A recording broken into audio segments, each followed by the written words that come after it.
The Turn of the Screw by Henry James, Chapter 19. We went straight to the lake as it was called at Bly, and I dare say rightly called, though I reflect that it may in fact have been a sheet of water less remarkable than it appeared to my untravelled eyes. My acquaintance with sheets of water was small, and the pool of Bly, at all events on the few occasions of my consenting under the protection of my pupils to affront its surface in the old flat-bottomed boat moored there for our use, had impressed me both with its extent and its agitation. The usual place of embarkation was half a mile from the house, but I had an intimate conviction that wherever Flora might be, she was not near home. She had not given me the slip for any small adventure, and since the day of the very great one that I had shared with her by the pond, I had been aware in our walks of the quarter to which she most inclined. This was why I had now given to Mrs. Grove's step so marked a direction that made her, when she perceived it, oppose a resistance that showed me she was freshly mystified. "You're going to the water, miss? You think she's in—" "She may be, though the depth is, I believe, nowhere very great, but what I judge most likely is that she's on the spot from which the other day we saw together what I told you." "When she pretended not to see? With that astounding self-possession? I've always been sure she wanted to go back alone, and now her brother has managed it for her."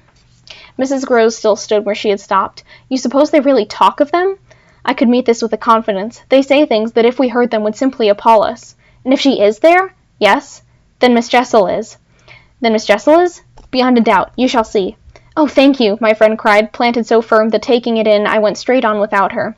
By the time I reached the pool, however, she was close behind me, and I knew that whatever to her apprehension might befall me, the exposure of my society struck her as her least danger. She exhaled a moan of relief as we at last came in sight of the greater part of the water without a sight of the child. There was no trace of Flora on that nearer side of the bank where my observation of her had been most startling, and none on the opposite edge, where, save for a margin of some 20 yards, a thick copse came down to the water. The pond, oblong in shape, had a width so scant compared to its length that with its ends out of view it might have been taken for a scant river. We looked at the empty expanse, and then I felt the suggestion of my friend's eyes. I knew what she meant, and I replied with a negative headshake. "No, wait! She has taken the boat!" My companion stared at the vacant mooring place and then again across the lake. "Then where is it?" "Our not seeing it is the strongest of proofs. She has used it to go over, and then has managed to hide it." "All alone? That child?" "She's not alone, and at such times she's not a child. She's an old woman." I scanned all the visible shore, while Mrs. Groves took again into the queer element I offered her one of her plunges of submission. Then I pointed out that the boat might perfectly be in a small refuge formed by one of the recesses of the pool, an indentation masked for the hither side by a projection of the bank and by a clump of trees growing close to the water. "But if the boat's there, where on earth is she?" my colleague anxiously asked. "That's exactly what we must learn," and I started to walk further. "By going all the way round?" "Certainly, far as it is. It will take us but 10 minutes. But it's far enough to have made the child prefer not to walk. She went straight over." "Laws!" cried my friend again. The chain of my logic was ever too much for her. It dragged her at my heels even now, and when we had got half-way round, a devious, tiresome process, on ground much broken and by a path choked with overgrowth, I paused to give her breath. I sustained her with a grateful arm, assuring her that she might hugely help me, and this started us afresh, so that in the course of but few minutes more we reached a point from which we found the boat to be where I had supposed it. It had been intentionally left as much as possible out of sight, and was tied to one of the stakes of a fence that came just there down to the brink, and that had been an assistance to disembarking. I recognized, as I looked at the pair of short, thick oars quite safely drawn up, the prodigious character of the feat for a little girl. But I had lived by this time too long among wonders, and had panted to too many livelier measures. There was a gate in the fence through which we passed, and that brought us after a trifling interval more into the open. Then, "There she is!" we both exclaimed at once.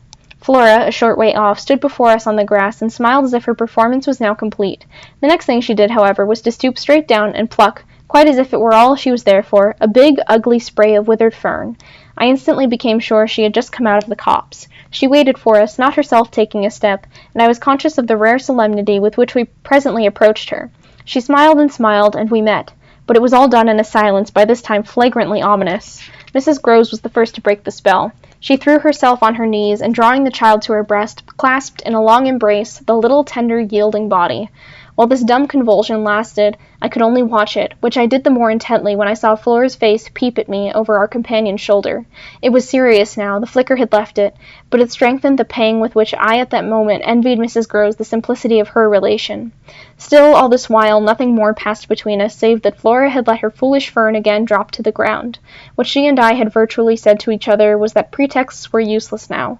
When Mrs. Groves finally got up, she kept the child's hand, so that the two were still before me, and the singular familiar reticence of our communion was even more marked in the frank look she launched at me.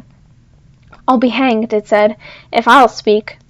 It was Flora who, gazing all over me in candid wonder, was the first. She was struck with our bare-headed aspect. "Why, where are your things?" "Where yours are, my dear," I promptly returned. She had already got back her gaiety, and appeared to take this as an answer quite sufficient. "And where's Miles?" she went on. There was something in the small valour of it that quite finished me. These 3 words from her were, in a flash, like the glitter of a drawn blade, the jostle of the cup that my hand for weeks and weeks had held high, and full to the brim, and that now, even before speaking, I felt overflow in a deluge. "I'll tell you if you'll tell me," I heard myself say, then heard the tremor in which it broke. "Well, what?" Mrs. Grove's suspense blazed at me, but it was too late now, and I brought the thing out handsomely. "Where, my pet, is Miss Jessel?"